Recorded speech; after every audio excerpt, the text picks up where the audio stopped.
Well, we have said yesterday only that the ceasefire between Israel and Lebanon was bound to fail, and it has fallen apart in less than a day. Announced in Washington, the framework was presented by the US as a big breakthrough. Hezbollah would halt attacks on Israel, the Lebanese army would expand its deployment in the south, and a path would be open to push Hezbollah fighters away from the border. Yet within hours of the announcement, Hezbollah rockets were again being fired towards Israeli positions, and Israel responded with artillery and airstrikes in southern Lebanon. Well, the core problem was obviously visible from the start. The text focused on restricting Hezbollah's presence south of the Litani River, but was vague or silent on a clear timetable for Israeli troop withdrawal from Lebanese territory. For Hezbollah and many from Lebanon who have seen previous truces fall apart, this must have looked less like a balanced ceasefire and more like a security arrangement written in Washington and Tel Aviv. So in today's edition of On the News Desk, we will tell you why Hezbollah plans to hit warpath again and how it may impact the larger deal between US and Iran. The ceasefire framework pushed by the US called for removing Hezbollah fighters and infrastructure from areas close to the Israeli border and also expanding the role of Lebanese army in those very areas. However, it did not clearly specify whether not Israeli forces would pull back from positions they hold inside southern Lebanon, including key high ground outposts. In fact, analysts pointed out this very asymmetry. Demands on Hezbollah without enforceable limits on Israel made the deal look unworkable on the ground. In fact, previous US brokered arrangements, including the April 16th 10-day ceasefire Trump announced with great fanfare, had already been eroded by repeated Israeli airstrikes into Lebanon, including on Beirut, even while the truce was technically in force. Now, looking at all this, it won't be wrong to say that this history fed a deep mistrust. Hezbollah and many Lebanese leaders see ceasefire that are written in Washington and covers for continued Israeli operations, while Western diplomats portray them as step towards calm and disarmament. And the latest framework did little to close that perception gap, setting the stage for its rapid collapse. Hezbollah's leader Naim Qassem openly blasted the new ceasefire deal as absurd and described it as a roadmap to annihilate part of the Lebanese people. He said Hezbollah only accepts a genuine mutual ceasefire that includes a full halt to Israeli bombardment and a withdrawal of Israeli forces from the Lebanese soil.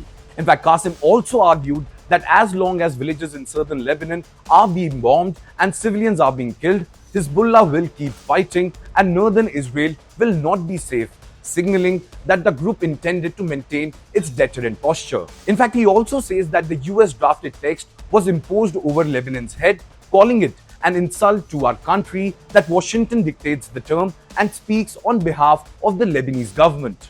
Now, more interestingly, these remarks are consistent with Qassem's wider line over the past year.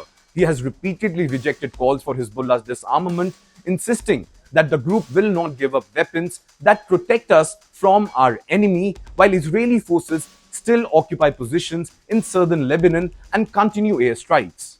He also warned that ceasefire cannot be one-sided, saying Hezbollah fighters will stay in the field with their hands on the trigger and will respond to any Israeli violation. In short, Hezbollah's leadership rejected this very truce because it demanded restraint and redeployment from the group. However, conditions for Israel remain unclear, and that is what makes Qassem jittery. Now, the breakdown of Israel-Lebanon ceasefire is now directly hurting already fragile talks between Washington and Tehran, and the future of any deal looks deeply uncertain. Tehran has said multiple times and formally tied progress in the US track to an end to Israeli strikes not only in Gaza but also in Lebanon, framing a ceasefire with Washington as a ceasefire on all fronts including Lebanon. Israel, by contrast, has signaled it will keep hitting Hezbollah targets and has moved further into southern Lebanon, arguing that it must retain freedom of action against what it calls Iran-backed threats. Now, analysts in Iranian media openly describe Israel's campaign in Lebanon as designed to pressure Tehran and warn that this dynamic could kill any chance of the final understanding. Now, not only Hezbollah, but key issues like Iran's enriched uranium stockpile, limits on its missile program, the reopening of Strait of Hormuz, and most importantly, the role of proxy groups remains unresolved and highly contentious. In parallel, the military tempos also continues to run high, with US and Iran recently trading fire in the Gulf. Now, taken together, these signals point to a process trap between escalation and negotiations. Tehran has made it clear until Lebanon is addressed, there will be no breakthrough. Trump says talks are still racing ahead, and regional officials quietly acknowledge that the emerging framework is full of gaps and hard choices that neither side has resolved to.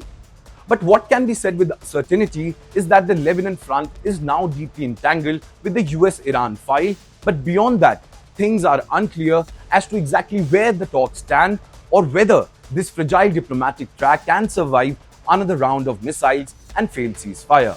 Well, with that, it's a wrap on today's edition of From the News Desk. Thank you so much for watching, and I'm Yash Goyal signing off for Times Now Digital. Until next time, take care and keep watching this space for more such videos.